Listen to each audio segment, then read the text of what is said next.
Selamat malam saudaraku. Selamat malam, hari ini tanggal 22 bulan September tahun 2022.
Saudaraku, hari ini tanggal 22 bulan September tahun 2022, hari Kamis.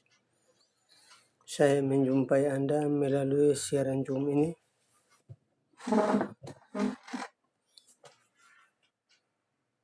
pada pukul 2 dini hari.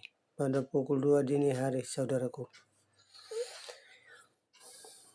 Saya punya waktu di malam hari sangat sepi, dan saya menjumpai Anda dengan malam-malam. Karena itu salam saya, salam sehat buat Anda, dan selamat Anda mendengarkan pesan-pesan ini. Saya Lukas Tamono dari Kabupaten Timur Tengah Selatan, Soe, untuk sementara berdomisili di kota Jakarta Utara. Siaran saya belakangan hari ini tentang benih dan tanah. Kebanyakan orang lupa dan tidak mengartikan tentang benih. Padahal sesuatu yang bertumbuh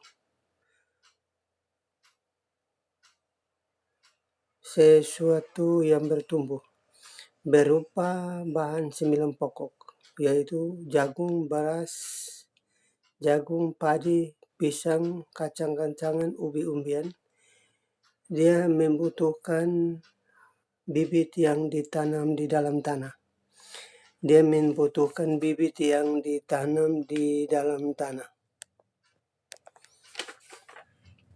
Saudaraku,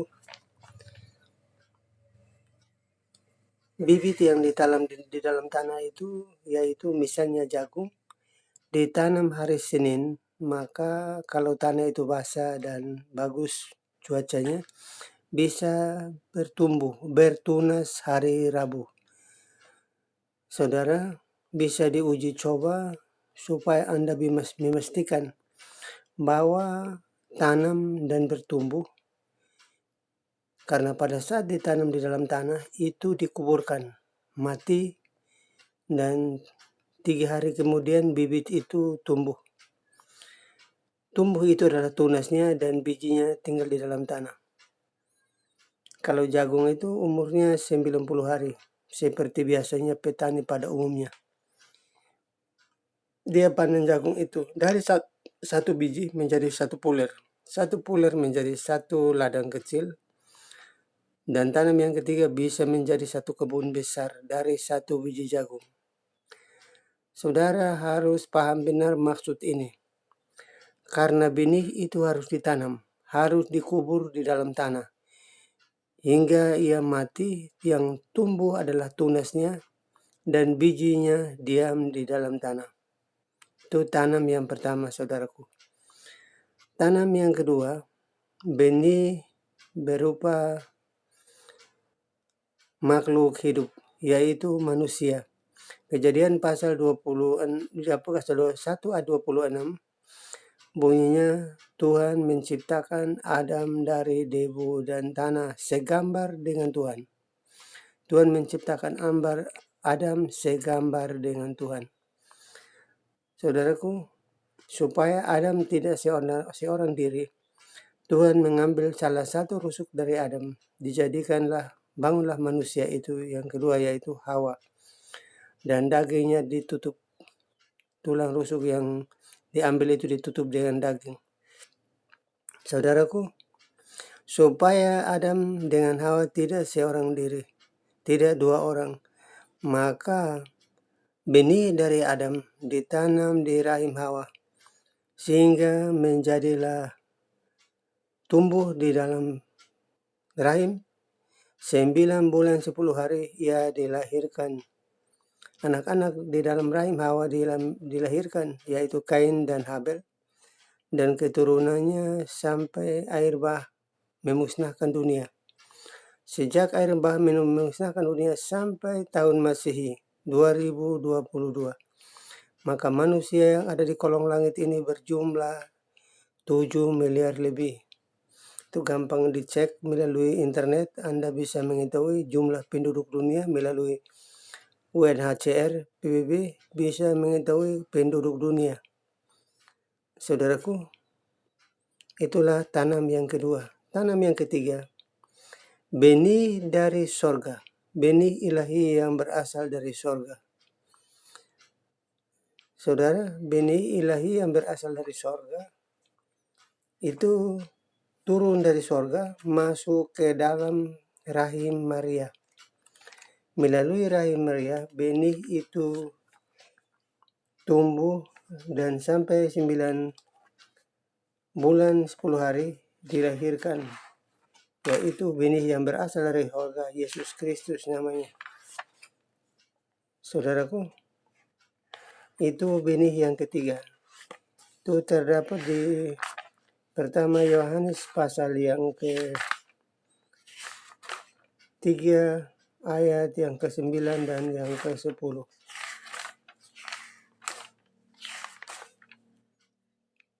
Pertama Yohanes pasal 3 ayat yang ke-9 dan yang ke-10. Saya baca ayat yang 9. Setiap orang yang lahir dari Allah tidak berbuat dosa, sebab benih ilahi tetap di dalam dia, dan ia tidak dapat berbuat dosa karena ia lahir dari Allah. Jadi benih yang lahir dari Allah, yang turun dari surga, masuk ke rahim Maria melalui Roh Kudus. Dan benih itu adalah Yesus Kristus namanya. Tujuan masuk ke dalam dunia untuk menebus dosa manusia. Kronologis lahir. Pada saat ia lahir di Bethlehem, kandang domba. Saudaraku, umurnya 8 hari. Ia dibawa oleh orang tuanya, Maria dan Yusuf, ke bait Allah untuk diserahkan. Di sana ada Simeon, abdi Allah, yang Yusuf dan Maria, orang tua Yesus, membawanya ke sana dan serahkan Yesus.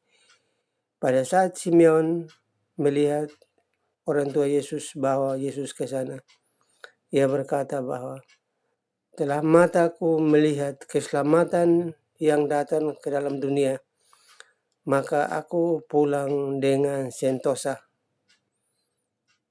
Saudaraku, itulah sebabnya Yesus diserahkan di bait Allah.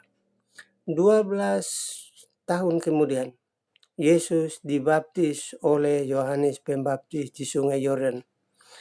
Pada saat Yesus keluar dari air, Markus pasal yang pertama ayat yang ke-9. Yesus dari Galilea.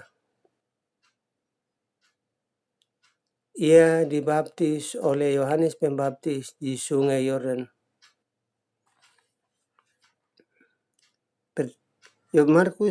Markus pasal yang pertama. Markus pasal pertama ayat yang ke-9. Yesus dari Nazaret di tanah Galilea.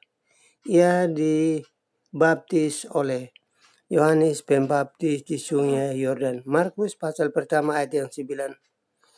Yesus dari Nazaret, tanah Galilea. Ia dibaptis oleh Yohanes Pembaptis di Sungai Yordan. Supaya genap firman Tuhan, Yesus bisa naik ke sorga. Pada saat ia dibaptis, ia keluar dari dalam air. Seekor burung merpati duduk di atas kepala Yesus. Ada suara dari sorga berkata, "Inilah anakku yang kukasihi, kepadanya aku berkenan." Saudaraku, itu pokok pembahasan kita atau pesan malam ini. Masih tentang benih dan tanah. Yang ke-22 kali yang dicatat. Sedangkan yang lain belum ada di video tapi belum dibacakan buat Anda. Artinya belum disampaikan kepada Anda terus menerus setiap hari. Sedangkan benih dan tanah yang pada umumnya saya udah sampaikan. Saudaraku, saya warga negara Republik Indonesia. Hidup dan tinggal di tanah Indonesia. Wajib hukumnya saya memberitahu bahwa tanggal 28 Oktober tahun 1928, pemuda dan pemudi Indonesia bersatu mengatakan mengikat janji bahwa kami satu bangsa Indonesia, kami satu tanah air Indonesia, kami satu bahasa Indonesia. Itu Sumpah Pemuda. Tibalah beberapa tahun kemudian, tanggal 17 Agustus tahun 1945, tibalah negara Kesatuan Republik Indonesia melepaskan diri daripada penjajahan kolonialisme Belanda dan Jepang. Saudaraku, tanggal 17 Agustus, Insinyur Soekarno membacakan teks proklamasi, yaitu saya bacakan pembukaan Undang-Undang Dasar 1945 bagian depan, bahwa kemerdekaan ialah hak segala bangsa. Oleh sebab itu, penjajahan dunia di atas dunia harus dihapuskan karena tidak sesuai dengan peri keadilan dan kemanusiaan. Dengan berkat rahmat Allah yang Maha Kuasa, oleh dorongan keinginan yang luhur, supaya bangsa Indonesia bisa merdeka dari berbahasa asing, bangsa Indonesia bisa merdeka dari berbudaya asing. Sila di dalam Pancasila adalah 5 sila. Saudaraku, 5 sila di dalam Pancasila. Sila yang pertama, ketuhanan yang Maha Esa. Sila yang kedua, kemanusiaan yang adil dan beradab. Sila yang ketiga, persatuan Indonesia. Sila yang keempat, kerakyatan dipimpin oleh hikmat kebijaksanaan dalam permusyawaratan dan atau perwakilan. 5. Keadilan sosial bagi seluruh rakyat Indonesia. Saudaraku, di dalam sila pertama, Pancasila, bunyinya ketuhanan yang Maha Esa diyakini bangsa Indonesia. Tuhan pencipta langit, bumi, laut, dan segala isinya. Tuhan kita Esa. Di dalam ayat Alkitab orang Kristen terdapat di dalam ayat bahwa Tuhan pencipta langit, bumi, laut, dan segala isinya. Tuhan kita Esa. Tuhan pencipta langit, bumi, laut, dan segala isinya. Tuhan kita Esa. Saudaraku, terdapat 5 ayat Alkitab orang Kristen yang berbunyi bahwa Tuhan pencipta langit, bumi, laut, dan segala isinya. Tuhan kita Esa. Pertama, Ulangan pasal 6 ayat yang keempat. Bunyinya, dengarlah hai orang Israel, Tuhan Allah kita, Tuhan itu Esa. Yang kedua, Yohanes pasal 5 ayat yang ke-44. Bunyinya, bagaimana kamu mencari hormat seorang dari yang lain, dan kamu tak mencari hormat yang datang dari Allah yang Esa. Yang ketiga, Yohanes pasal yang ke-17 ayatnya yang ketiga, bahwa Inilah hidup yang kekal itu, bahwa mereka mengenal Engkau satu-satunya Allah yang benar, dan Yesus Kristus anaknya yang telah Engkau utus ke dalam dunia. Yang keempat, Markus pasal 12 ayat yang ke-32. Inilah hidup. Markus 14 ayat yang ke-32. Lalu kata ahli Taurat itu padanya, tepat sekali guru, katamu bahwa dia itu Esa dan tidak ada yang lain. Saya ulangi, Markus pasal 12 ayat yang ke-32. Lalu kata ahli Taurat itu padanya, tepat sekali guru, katamu bahwa dia itu Esa dan tidak ada yang lain kecuali dia. Yang kelima, Galatia pasal 3 ayat 20. Bunyinya, seorang pengantara tidak mungkin mewakili satu orang saja, sedangkan Allah pencipta langit, bumi, laut, dan segala isinya, Allah kita Esa, Allah kita tunggal, Allah kita satu. Saudaraku yang berikutnya, Yakobus pasal 2 ayat yang ke-19. Dan Yakobus pasal 2 ayat yang ke-19. Engkau percaya bahwa hanya ada satu Allah saja itu baik atau benar. Tetapi setan-setan juga percaya hal itu. Dan setan-setan itu gemetar. Yang ketujuh, Pertama Korintus pasal 8 ayatnya yang ke-6. Tentang makan daging persembahan berhala. Tidak ada berhala, tidak ada juga Allah lain, kecuali Allah yang Esa. Yang ke-8, Pertama Korintus pasal 8 ayat yang ke-6. Namun bagi kita hanya ada satu Allah saja, yaitu Bapa yang berasal dari segala sesuatu, dan untuk Dia kita hidup, dan satu-satunya Tuhan Yesus Kristus yang olehnya segala sesuatu dijadikan, dan untuk Dia kita hidup. Saudaraku dapat bisa membayangkan bahwa di dalam ayat Alkitab orang Kristen ada catatan tentang Tuhan pencipta langit, bumi, laut, dan segala isinya, Tuhan kita Esa. Pancasila adalah milik orang Kristen. Jadi saudaraku yang berasal dari Pulau Timur bagian Barat, apakah Anda polisi, Anda tentara, Anda pegawai negeri, mahasiswa, petani, nelayan, buruh pasar, buruh pabrik, pekerjaan apa saja yang Anda lakukan, Anda harus menjunjung tinggi Pancasila. Dan saudaraku, Undang-Undang Dasar 1945 sebagai bagian dari dasar negara kesatuan Republik Indonesia. Karena di dalam ayat Alkitab orang Kristen terdapat 8 ayat bahwa Tuhan pencipta langit, bumi, laut, dan segala isinya, Tuhan kita Esa. Dan negara Indonesia adalah milik Anda orang Timur. Saudaraku, saya bacakan yang selanjutnya. Kalau di dalam Alkitab orang Kristen ada banyak catatan, khususnya Anda orang Timur yang berasal dari Pulau Timur bagian Barat, Kabupaten Belu, Kabupaten Roa Malaka, Kabupaten Timur Tengah Utara, Kabupaten Timur Tengah Selatan Soe, Kabupaten Kupang, dan Wali Kota Kupang. Anda yang lahir dari Kristen, Anda adalah surat hidup. Ingat, Anda yang lahir dari darah orang tua Anda adalah orang Kristen. Maka di dalam Alkitab ada tulisan Anda adalah surat yang hidup, yang bisa dibaca oleh orang lain. Pertama Korintus pasal yang ketiga ayat yang ketiga.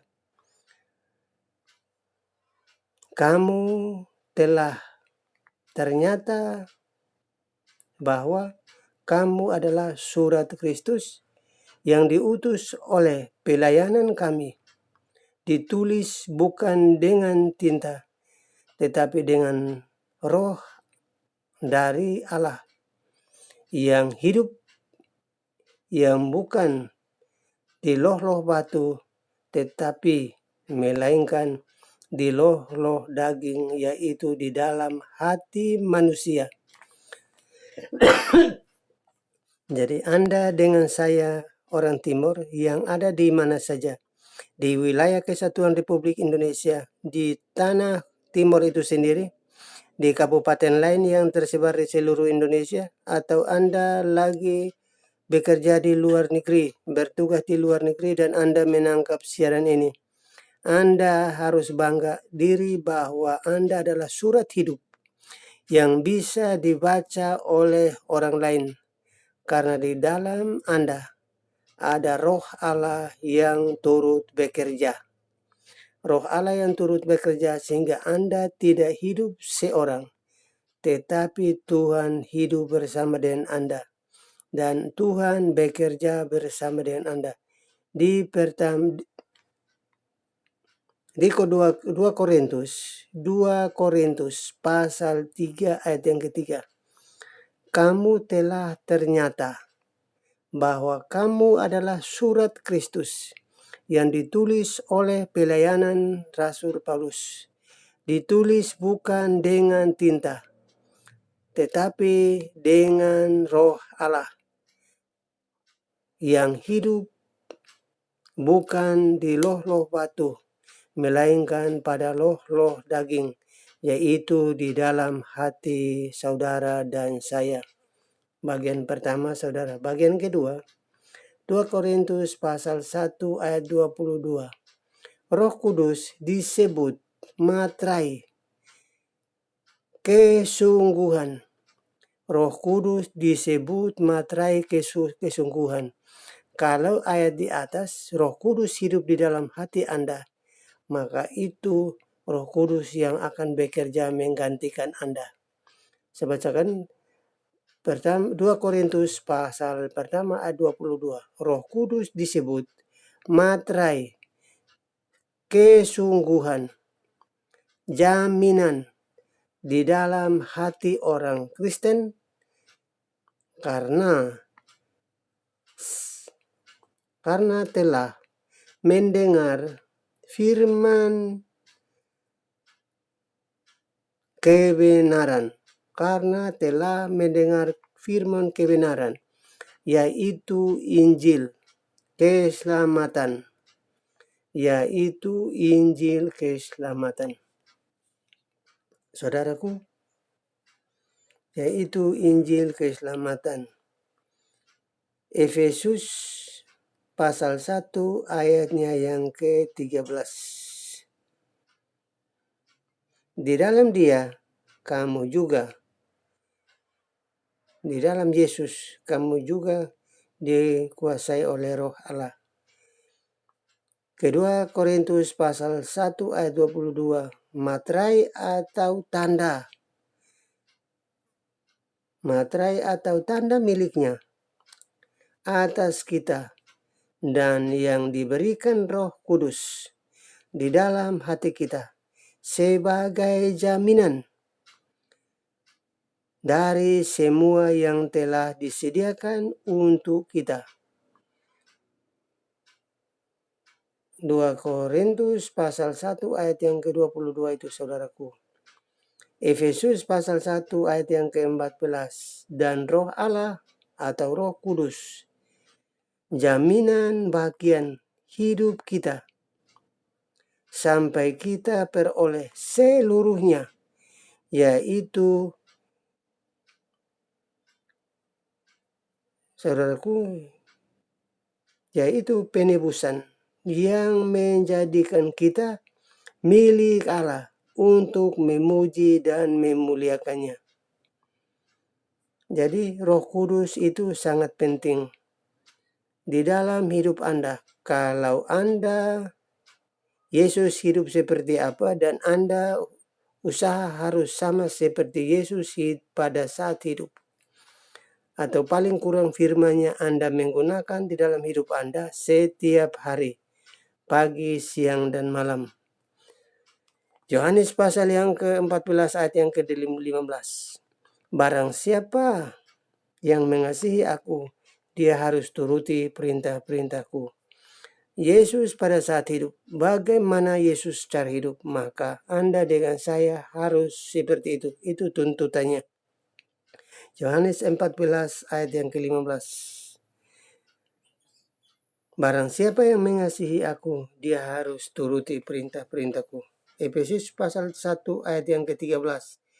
Di dalam Dia, kamu juga karena kamu telah mendengar firman kebenaran, yaitu Injil keselamatan. Di dalam Dia, kamu juga ketika kamu percaya, dimeteraikan dengan Roh Kudus. Pada saat Anda dibaptis, Anda percaya, dosa Anda diampuni, langsung satu paket Anda dimeteraikan dengan Roh Kudus. Anda dimeteraikan dengan Roh Kudus. Pada saat dibaptis, keluar dari dalam air, kita mengaku dosa kita, dosa asal dan dosa pribadi. Roh Kudus bekerja secara otomatis mengajari kita tentang apa-apa saja yang baik dan benar untuk kita lakukan di dalam hidup kita setiap hari.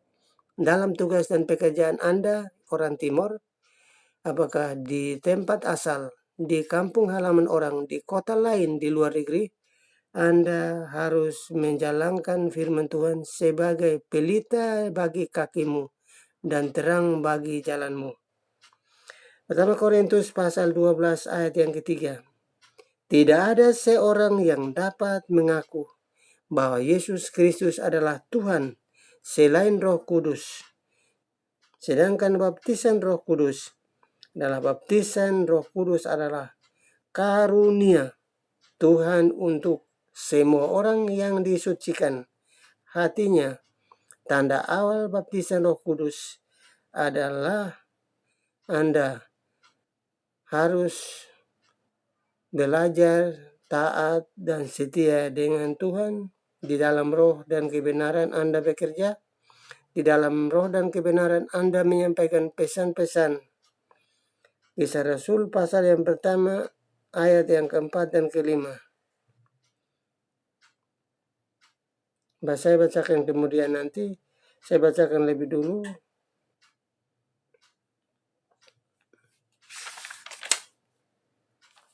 Saya bacakan lebih dulu lahir baru. Lahir baru itu di Yohanes pasal yang ketiga, ayat yang pertama sampai dengan 27, khususnya ayat yang ketiga. Kata Yesus kepada Nikodemus, Aku berkata kepadamu, jika seorang tidak dilahirkan dari air dan roh, ia tidak dapat melihat kerajaan Allah. Yohanes pasal yang ketiga, ayat yang ketiga. Kata Yesus, aku berkata kepadamu, jika seorang tidak dilahirkan kembali, ia tidak dapat melihat kerajaan Allah. Yohanes pasal yang ketiga, ayatnya yang kelima. Kata Yesus, aku berkata kepadamu, jika seorang tidak dilahirkan dari air dan roh, ia tidak dapat melihat kerajaan Allah. Yohanes pasal 3 ayat yang ke-6. Apa yang dilahirkan dari air, apa yang dilahirkan dari daging adalah daging. Dan apa yang dilahirkan dari roh adalah roh. Saya ulangi. Yohanes pasal yang ketiga ayat yang ke-6. Apa yang dilahirkan dari daging adalah daging. Dan apa yang dilahirkan dari roh adalah roh. Yohanes pasal 3 ayat yang ke-8. Sebab roh sama seperti angin yang bertiup dari mana ia mau, dan engkau mendengar bunyinya, tetapi engkau tidak melihat dari mana ia datang dan kemana ia mau pergi. Tiap-tiap roh, tiap pergi. Demikianlah tiap-tiap orang yang lahir dari roh. Demikianlah tiap-tiap orang yang lahir dari roh. Roma yang pasal yang 8 ayatnya yang ke-35. Siapa yang memisahkan kita, Anda orang Timur dengan saya, dari kasih Kristus? Tidak ada orang yang memisahkan kita. Kalau kita sudah di dalam Kristus, tidak ada orang yang dapat memisahkan kita. Yaitu Anda orang Timur yang tua, yang kakek, yang nenek, yang anak-anak, yang dewasa, semua. Roma pasal 8 ayat yang ke-35. Roma pasal 8 ayat 36. Di dalam bahaya apapun kita tidak takut sebab Yesus beserta dengan kita. Roma pasal 8 ayat 37. Dari semua itu, kita, Anda dengan saya, lebih daripada seorang pemenang. Jadi kalau Anda yang hidup di dalam Kristus Tuhan, Anda jangan takut dengan kuasa-kuasa setan, kuasa iblis, kuasa apa saja yang akan merorong Anda. Karena Anda akan keluar jadi seorang pemenang. Roma pasal yang 8 ayat yang ke-37. Sementara Roma pasal 8 ayat 38. Anda dengan saya yakin dari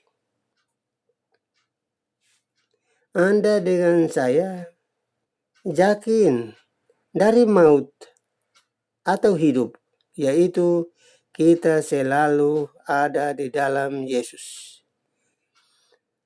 Roma pasal 8 ayat 39. Apapun tak dapat pisahkan kita, Anda dengan saya, dari kasih Kristus. Roma pasal 2 ayat 29. Saudaraku, karena tadi Anda dengan saya keluar jadi pemenang, Anda jangan takut. Intimidasi, Anda jangan takut dengan apa saja yang dilakukan manusia terhadap Anda. Kesaksian tentang ada anak Allah. Tadi saya sudah bacakan di pertama Yohanes pasal 3. Sekarang pasal 5 ayat yang ke-6 sampai ke-12. Saya bacakan satu saja. Ini dia telah datang dengan air dan darah, yaitu Kristus. Bukan saja dengan air, tetapi dengan air dan dengan darah. Dan rohlah yang beri kesaksian tentang Rohlah yang beri kesaksian, karena roh adalah kebenaran. Jadi, saudaraku, supaya Anda yakin bahwa pada saat Anda melakukan itu ada saksinya. Saksinya yang turun dari sorga. Pertama Yohanes pasal ke-5 ayat yang ke-6 sampai ke-12. Saya bacakan intinya saja. Ini dia telah datang dengan air dan darah, yaitu Yesus Kristus datang, yaitu kalau air itu berbicara tentang baptisan, kalau darah itu berbicara tentang penyalipan waktu di atas gunung Golgota atau bukit Kalvari.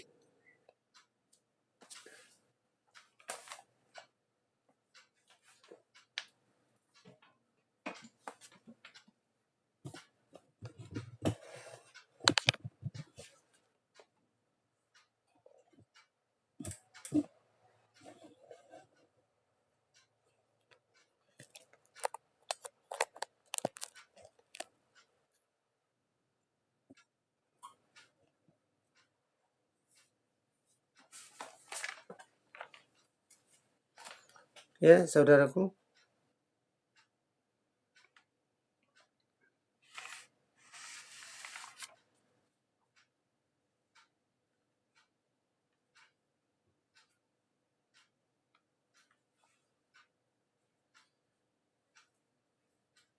Saya bacakan lagi. Pertama Yohanes pasal yang ke-5 ayat yang ke-8. Ada 3 saksi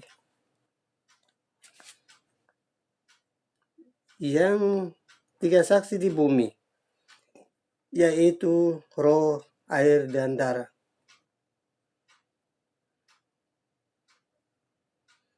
Roh itu yang turun dari surga. Air itu adalah air baptisan, dan darah adalah darah Kristus.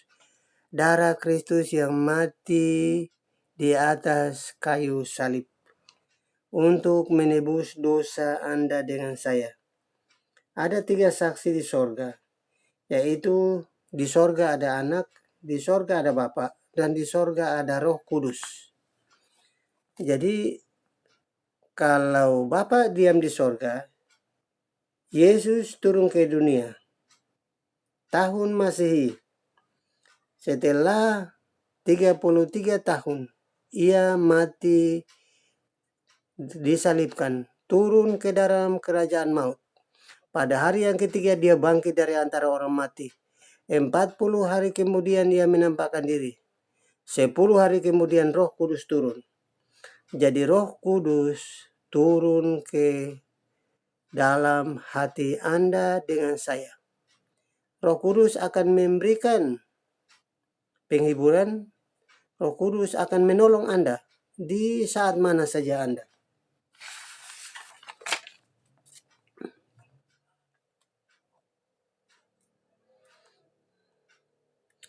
Saya bacakan di Yakobus pasal 2 ayat 14 sampai 17.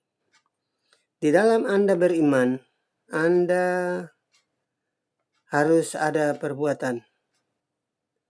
Di dalam Anda beriman, harus Anda ada perbuatan. Ada Anda percaya kepada Yesus Kristus sebagai Tuhan. Anda harus berbuat benar di antara sesama manusia.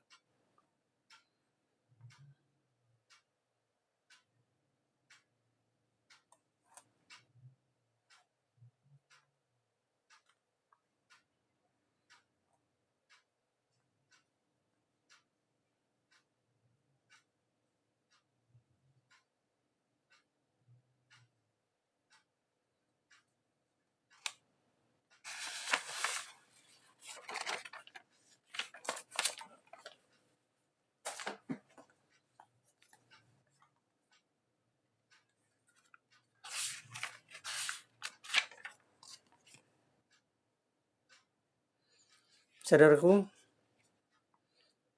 di halaman yang berikutnya, Roma pasal 6 ayat 3 dan 4. Tadi saya sudah bacakan bagian itu. Roma pasal 6 ayat 3 dan 4. Atau tidak tahukah kamu bahwa kita semua yang telah dibaptis di dalam Kristus telah dibaptis di dalam kematiannya.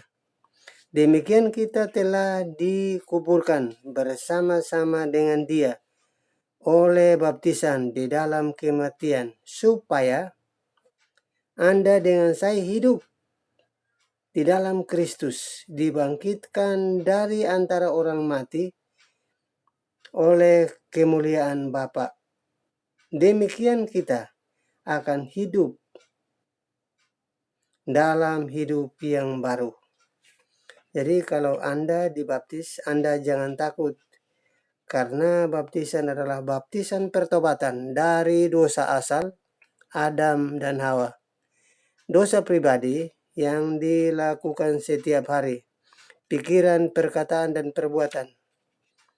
Jadi jika itu dilakukan, Anda tidak mungkin bertanya-tanya. Karena baptisan adalah baptisan sebagai tanda pertobatan dalam pengampunan dosa. Karena Kristus mati dan bangkit dari antara orang mati pada hari yang ketiga, mengalahkan maut. Dan baptisan adalah tanda bahwa kita dikubur bersama-sama dengan Kristus di dalam kematiannya. Jadi yang mati kita adalah dosa, hidup kita adalah hidup yang baru. Hidup dalam suasana yang baru. Tadinya kalau maki-maki, sekarang tidak akan maki lagi. Tadinya marah-marah, sekarang akan berubah tidak marah lagi. Akan berubah laku, tingkah laku, tutur kata, sifat. Itu yang akan dirubah hanya oleh Roh Tuhan. Tidak bisa diubah dengan secara biasa-biasa. Hanya ada kuasa Allah yang akan bekerja.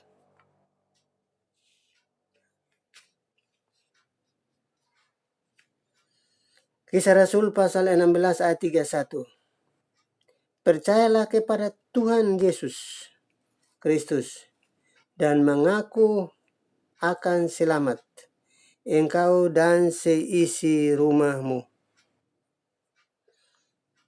Percayalah kepada Tuhan Yesus, maka engkau akan selamat. engkau dan seisi rumahmu. Kisah Rasul pasal 16 ayat yang ke-31. Itu bicara tentang seorang perwira yang mengaku bahwa Yesus adalah Tuhan.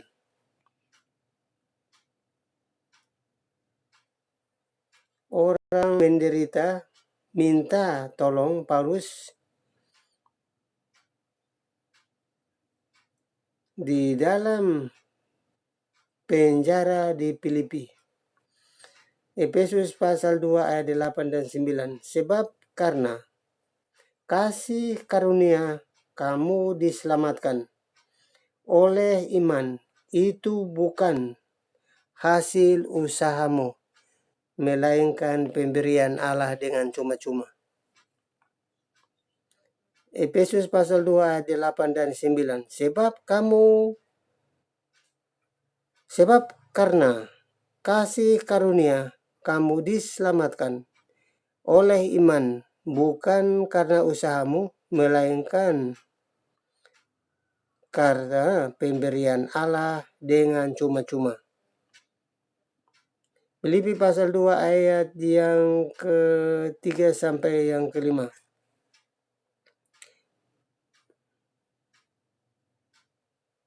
Dengan tidak mencari kepentingan diri sendiri atau puji-pujian yang sia-sia, hendaklah rendahkanlah hatimu.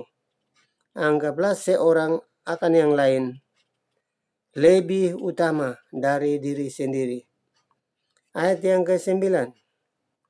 Jangan perhatikan diri sendiri, tetapi juga orang lain.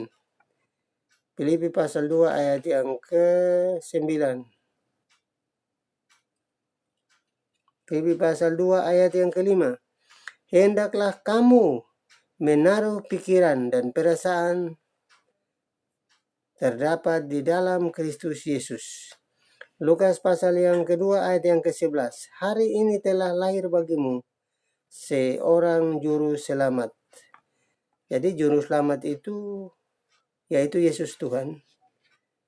Pada hari Anda menerima Dia sebagai Tuhan dan juru selamat, serahkanlah dirimu untuk diperbaharui tingkah lakumu, sifatmu, cara-cara yang belum masuk ke dalam Tuhan. Harus pasrahkan diri, harus serahkan dirimu.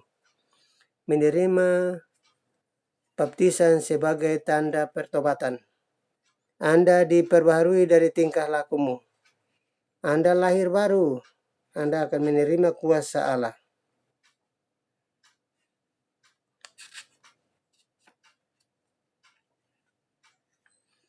Ibrani pasal yang ke-10 ayat yang ke-3. Persembahan yang sempurna. Tetapi justru oleh karena itu setiap tahun orang-orang diperingatkan akan adanya dosa. Jadi setelah Yesus lahir, tidak ada peringatan-peringatan lagi. Anda sudah masuk di dalam Yesus dan Yesus di dalam Anda. Dan dosa itu akan dibuang jauh-jauh. Ayat yang keempat. Sebab tidak mungkin darah domba, darah anak kambing, atau darah lembu bisa menghapus dosa. Karena darah Kristus yang Anda percaya sebagai penghapusan dosa.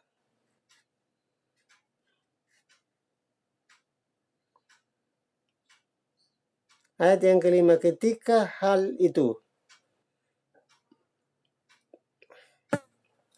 itu ia masuk ke dalam dunia, ia berkata, korban dan persembahan engkau tidak kehendaki, tetapi engkau sediakanlah tubuhmu bagiku.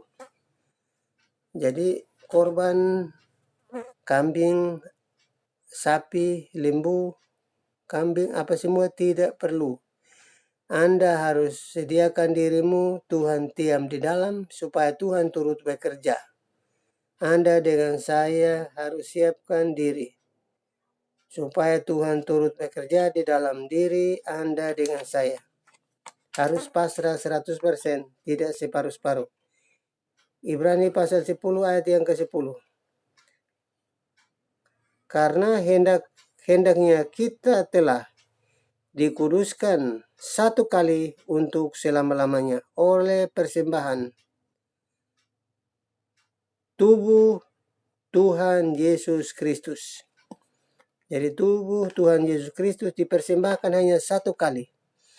Karena itu ia mati, dikuburkan. Anda juga harus dikuburkan di dalam baptisan air. Pada saat Yesus bangkit dari air, seekor burung merpati duduk di atas kepalanya. Ada suara berkata, inilah anakku yang kukasihi, kepadanya aku berkenan.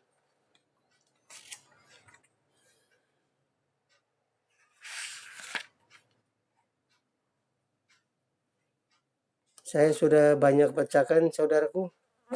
Saya sudah banyak bacakan.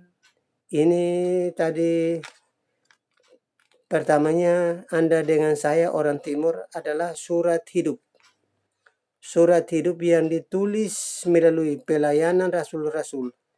Bukan dengan tinta, melainkan Roh Kudus yang akan masuk ke dalam hati. Jadi dari mana Roh Kudus harus masuk? Yaitu harus menerima Yesus.